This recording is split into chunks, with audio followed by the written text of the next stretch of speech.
Medjugorje, Yugoslavia, the Virgin appears every day at 6:40 p.m., as she has since 1981. She appears to 4 women and 2 young men, now in their late teens and early 20s. She has been appearing to these visionaries at the same hour since they were children of about 12.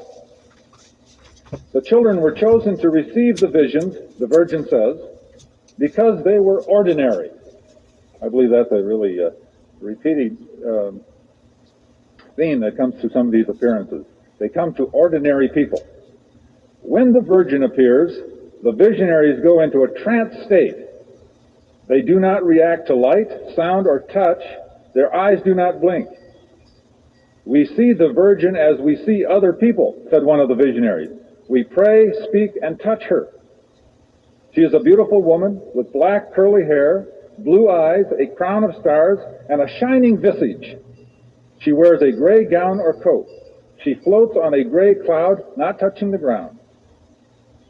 She is surrounded by angels. The visionaries feel they are outside of time and space when she appears, and those who are nearby, although they cannot see the Virgin Mary, are touched by something, so they feel something. Thousands upon thousands of pilgrims have traveled to Medjugorje since 1981.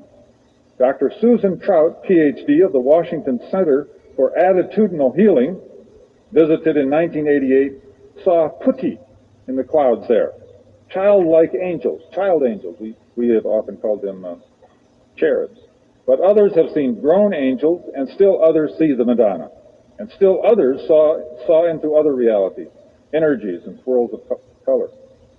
Says Susan, you can look at the sun without hurting your eyes when this happens, because as you look, a disc, a round gray lozenge, is that how you say that word? Moves in front of the sun to filter rays and prevent any damage. The Madonna gives messages to the visionaries, and the messages are those of angels.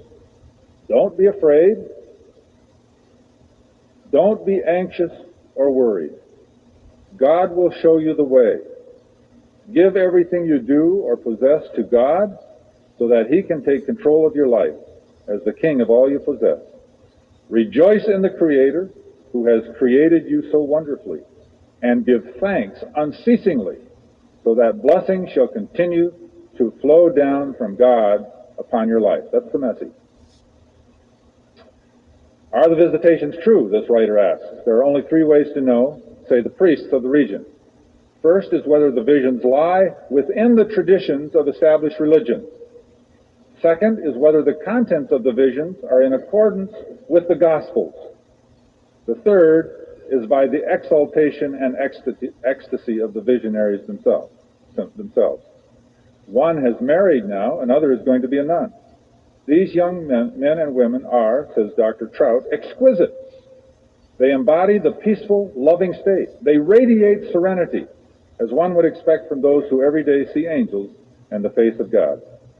Dr. Trout says, I have not talked to a single person who was not changed by the experience of visiting Medjugorje. You find an inner connection, a deep knowing. Your worries are dissipated. A peace comes over your heart. And if you get that, no one can take it away again. Well, that's one of the strongest, unusual events that I have heard about. And it kind of boggles your mind, doesn't it?